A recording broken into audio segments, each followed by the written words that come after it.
Bajo el férreo dominio de España, se había establecido en Puerto Rico una sociedad que paulatinamente experimentaba avances políticos y culturales, con evidentes problemas de pobreza y marcadas diferencias entre las clases sociales. Pero en 1898 cambió el orden de cosas en Puerto Rico, desgarrándose la relación que desde el 1492 había existido con la llamada Madre Patria.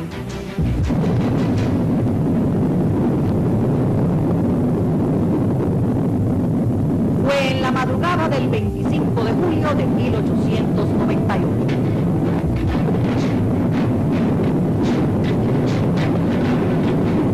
Ese fue el año que cambió nuestra historia.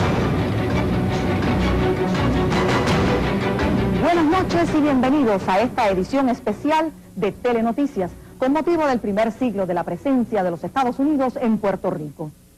La guerra hispanoamericana fue un conflicto bélico entre Estados Unidos y España, la guerra que se libró de abril a agosto de 1898 y con ella Estados Unidos adquirió como territorios a Filipinas, Hawái, Guam y a Puerto Rico.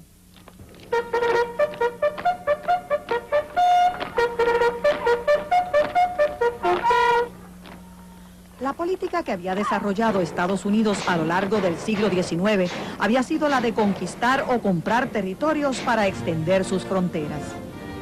Hubo intentos de Estados Unidos de comprar tierra afuera. Hubo una oferta para comprar Cuba, una oferta a España de 120 millones de dólares que España rechazó.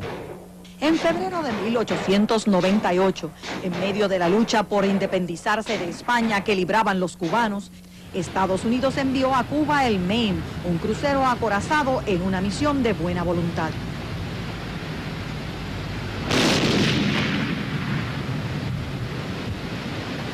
El 15 de febrero ocurre la misteriosa explosión del Maine, ocasionándole la muerte a 266 soldados estadounidenses. Todavía hoy día no se sabe qué causó la explosión. El 20 de abril el Congreso de los Estados Unidos le declara la guerra a España. El 12 de mayo, 11 navíos de guerra norteamericanos bombardean sin previo aviso la ciudad de San Juan, dejando 6 personas muertas y 50 heridos.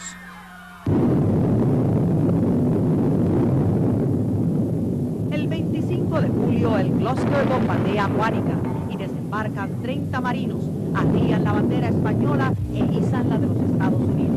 Contrario a los planes militares de atacar por Fajardo, el general Nelson Miles ataca por Guánica.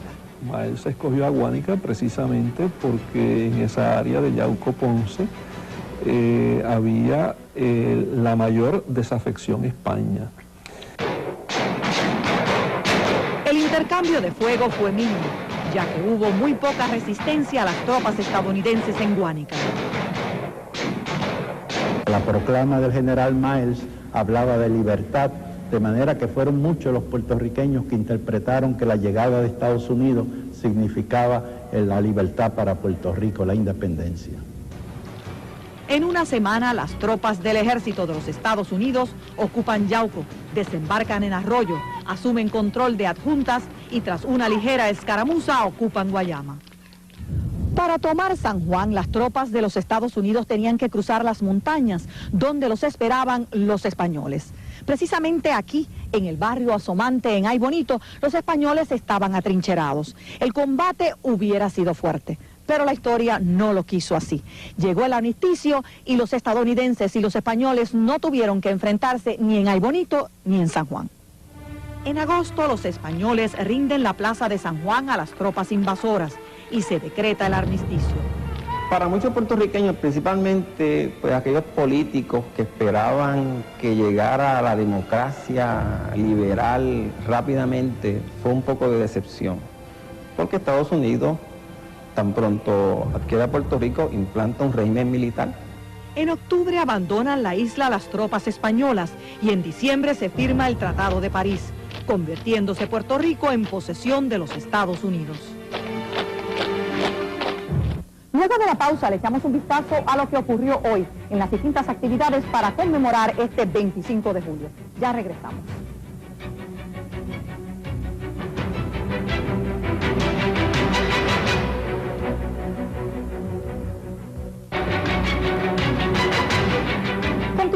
con esta edición especial de Telenoticias, 1898, el año que cambió nuestra historia.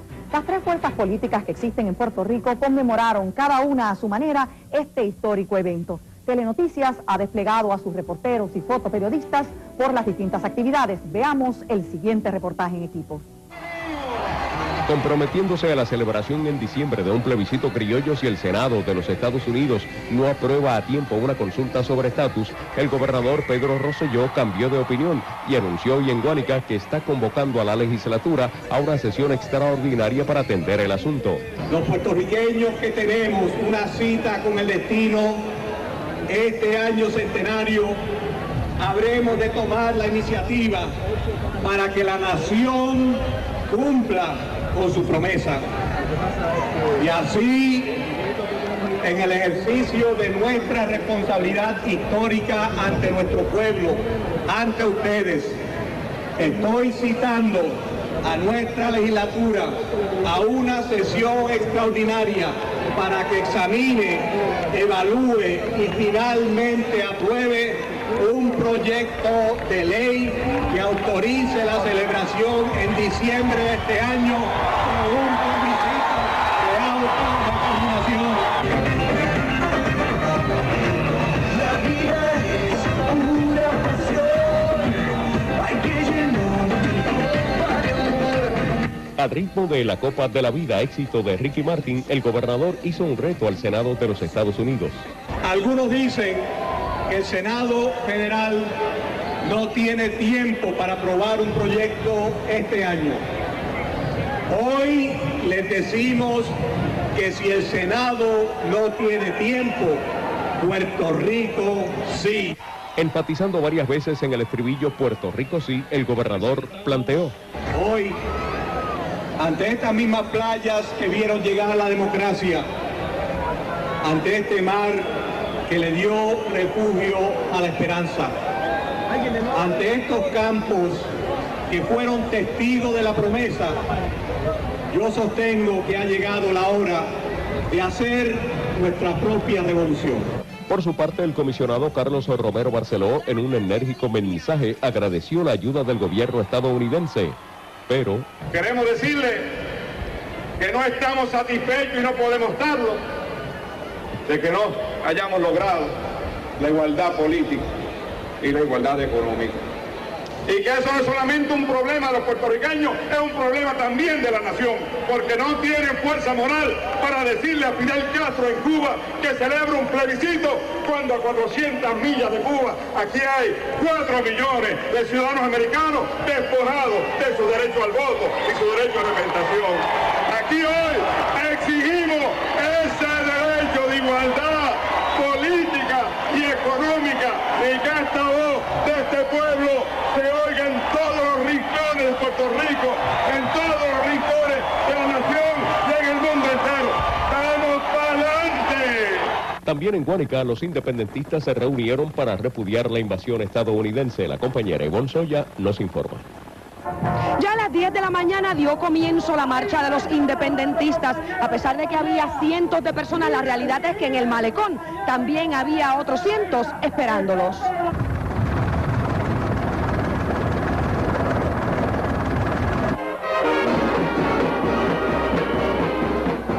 La marcha también contó con la participación de artistas puertorriqueños.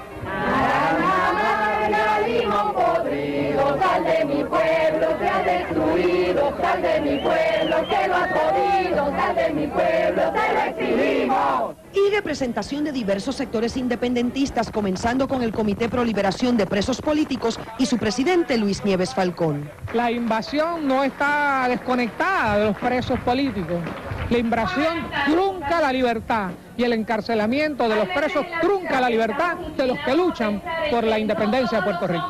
David Noriega, de los no afiliados.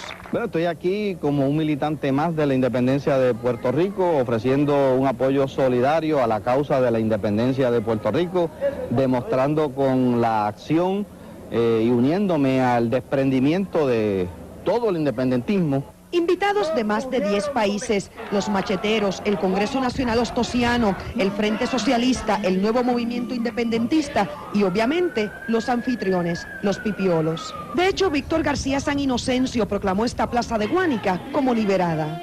Guánica es plaza liberada por decenas de miles de independentistas que han concurrido aquí en la actividad más concurrida del independentismo en décadas. Guánica representa hoy el reclamo de decencia política y de democracia política contra el colonialismo. Pero nadie más orgulloso de la actividad que Rubén Berríos. Esto quiere decir que hay un gran despertar de este pueblo y que en la fecha de la invasión el pueblo patriota se ha determinado a decirle al mundo entero que aquí queda mucha vergüenza, mucha dignidad. Lolita Lebrón calificó la estadidad como un anatema mientras arrancaba aplausos de la gente. Está llamado Estado 51, eso es anatema y aquí jamás sucederá. Quiero que ustedes de nuevo renuevan aquí sus votos para no permitir jamás un Estado aquí, que no vamos a permitirlo, porque de así ser tendríamos, señores, con dolor decirlo, que tendríamos que desaparecer de la faz de la tierra. ¿Y qué ocurrió en la actividad de los populares? Raúl Quiñones estuvo allí. El Partido Popular celebró hoy el 46º aniversario del Estado Libre Asociado en medio del debate de su liderato sobre la trayectoria futura de la fórmula política. María Calderón. La alcaldesa de San Juan,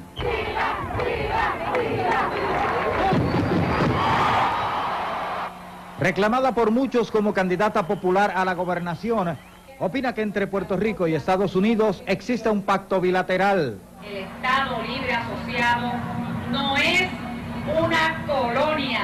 Calderón admite que hay espacio para un mayor desarrollo económico del Estado Libre Asociado. El presidente del Partido Popular va un poco más lejos al incluir el aspecto político en ese desarrollo. Un pacto de unión basado en el ejercicio soberano de nuestro derecho a gobernarnos. Soberanía con ciudadanía estadounidense, reclamó Acevedo Vilá, un reclamo sobre el cual la alcaldesa se expresa con cautela. Las discusiones estériles sobre conceptos de soberanía yo no creo que nos van a llevar a ningún sitio. Aquí lo importante es desarrollar el Estado Libre Asociado, que es lo que quiere la mayoría del pueblo puertorriqueño. Acevedo Vilá sostuvo que no presentará la definición ante el Senado, por entender que el proceso que analiza ese cuerpo legislativo no es democrático al discriminar contra el ELA. Si en Washington cambiara el ambiente mañana, allí estaremos. Yo voy para Washington el lunes. Pero en este momento, hoy, la oficina de Murkowski confirmó lo que el Partido Popular lleva un año diciendo, que el proceso Craig, el proyecto Craig y el proyecto Young son proyectos de imposición de estadidad. ¿Cómo vamos a presentar propuestas en esos escenarios? Pero independientemente de cuál sea el futuro del Estado Libre Asociado, ya el liderato popular aceptó el reto del gobernador Pedro Rosselló de comparecer a un plebiscito criollo en diciembre de este año. Aparentemente los populares piensan que la popularidad del gobernador se ha lesionado como resultado de la venta de la Telefónica, por lo que sería fácil derrotarlo en el plebiscito que él mismo propone. Yo creo que le da la oportunidad dorada al pueblo puertorriqueño de rechazar una vez más la estadidad, pero en adición de canalizar toda la incomodidad que sentimos por su gobierno, sus políticas administrativas, particularmente en lo que tiene que ver con la privatización. Acevedo Vilá dice que el Partido Popular estaría preparado para el plebiscito, pero Sila Calderón dice que la consulta es innecesaria y divisiva. Luego de la pausa conoceremos a algunos de los descendientes de aquellos que vivieron aquel 25 de julio de 1898. Ya regresamos.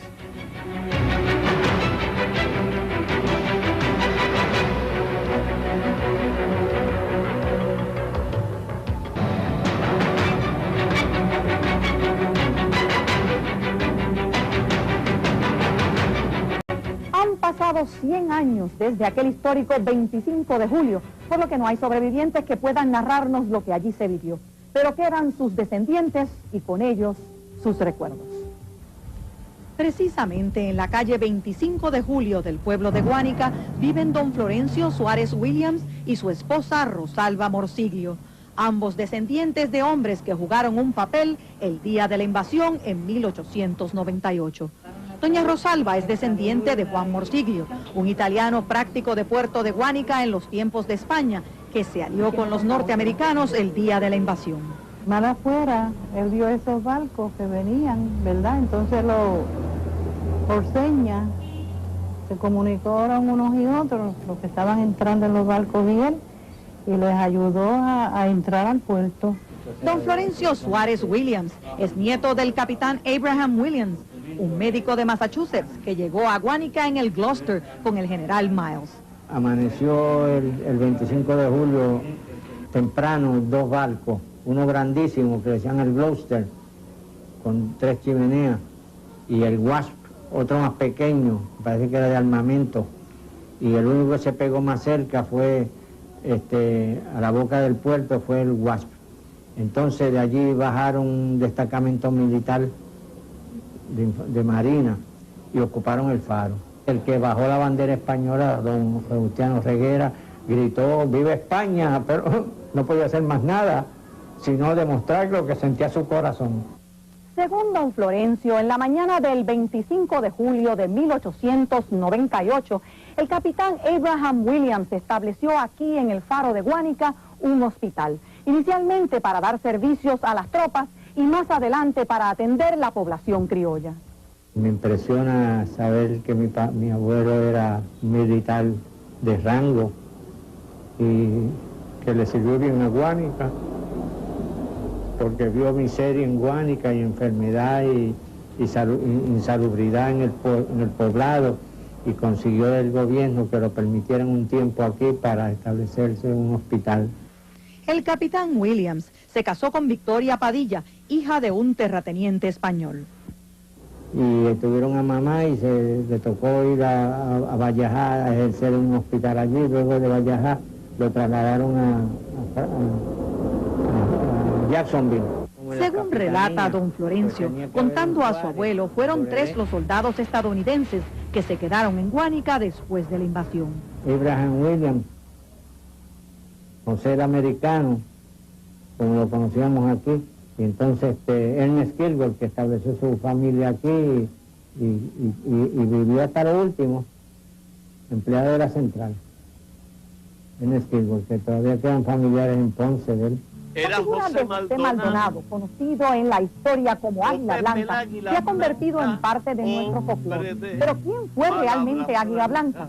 ¿Un bandido o un patriota? ¿Contra quién realmente luchó? ¿Contra los norteamericanos o contra los españoles? Se presenta, de acuerdo con un libro publicado por los norteamericanos bien temprano, una fotografía de él con la bandera puertorriqueña en su grupo de guerrilleros, y se supone que fue un grupo puertorriqueño que puso alguna resistencia a las tropas norteamericanas.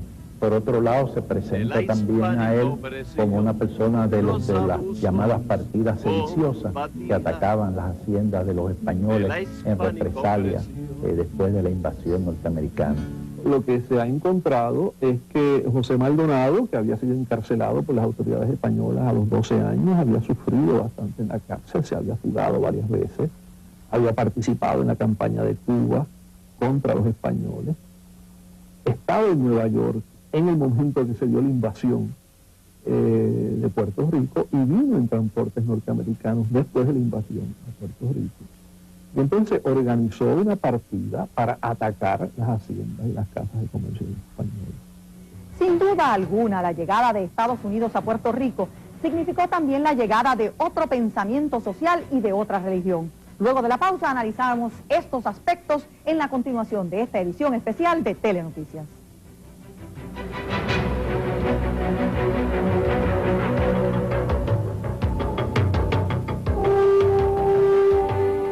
De que la invasión militar del 1898 fue por invitación de un grupo de puertorriqueños que apoyaban la anexión a los Estados Unidos, ha provocado una andanada de críticas de historiadores y sociólogos. Esto es un disparate por el desconocimiento de la historia.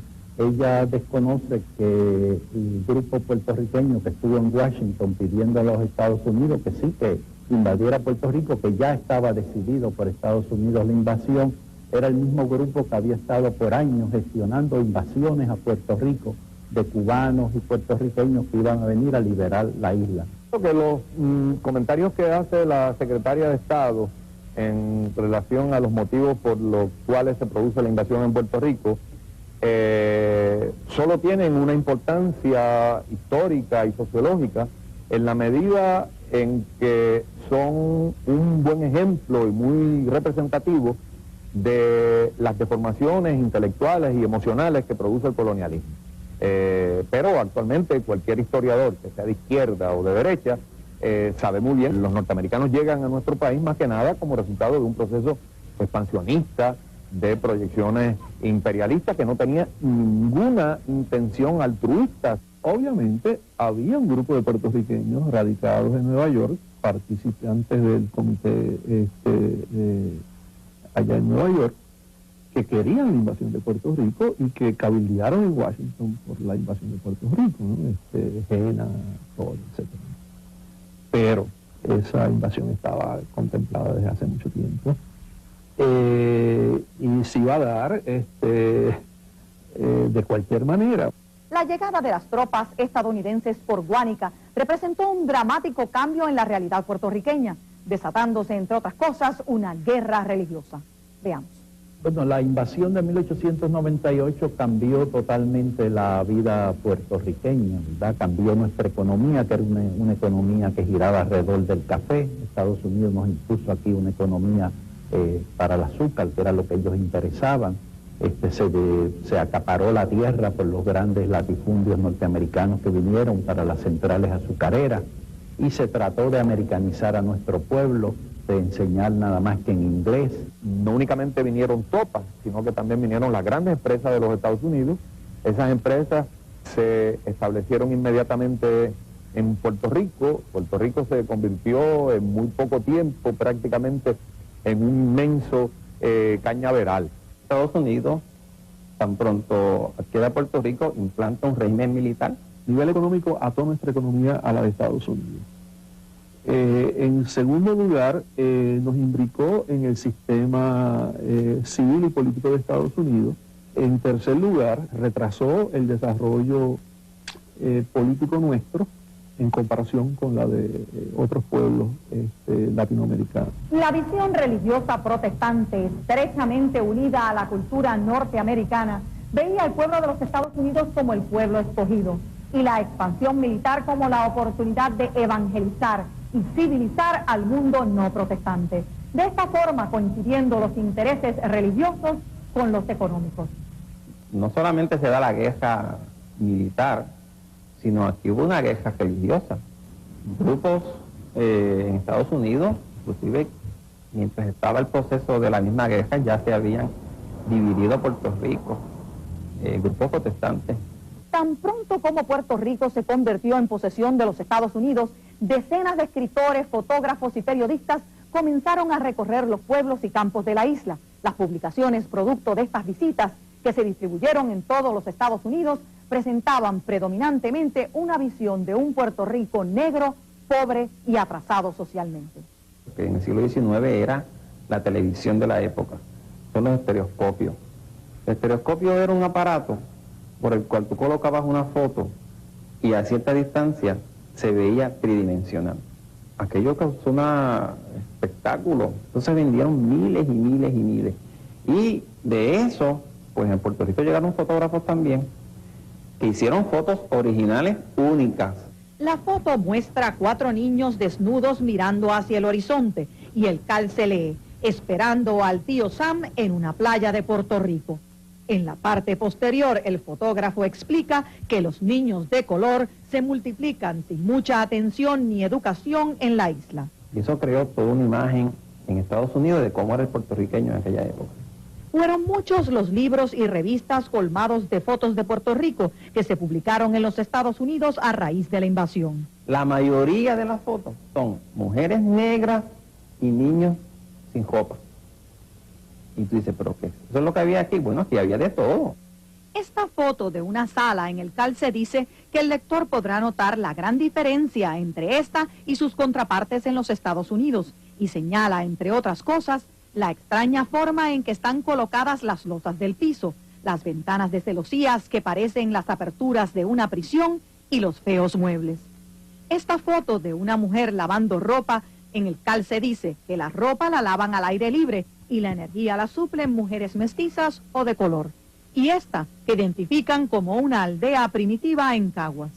Nos retrataban pues ciudades como San Juan, con un teatro municipal, que es uno de los teatros más antiguos de América, con el seminario conciliar, donde se ofrecían clases a nivel universitario. Yo recordaría siempre que las colecciones fotográficas que tenemos de Nueva York o de Baltimore o de Washington o del sur de Estados Unidos de esos mismos años tienen los mismos perros realengo, la misma basura en la calle, la misma desnutrición en los rostros de los niños y los mismos problemas sociales retratados, ¿no? En otras palabras, en el 1898 la pobreza no era monopolio de los trópicos. Hasta aquí esta edición especial de Telenoticias. De esta manera esperamos haber presentado someramente un perfil histórico del 1898. Sin duda, el año que cambió nuestra historia. Muy buenas noches.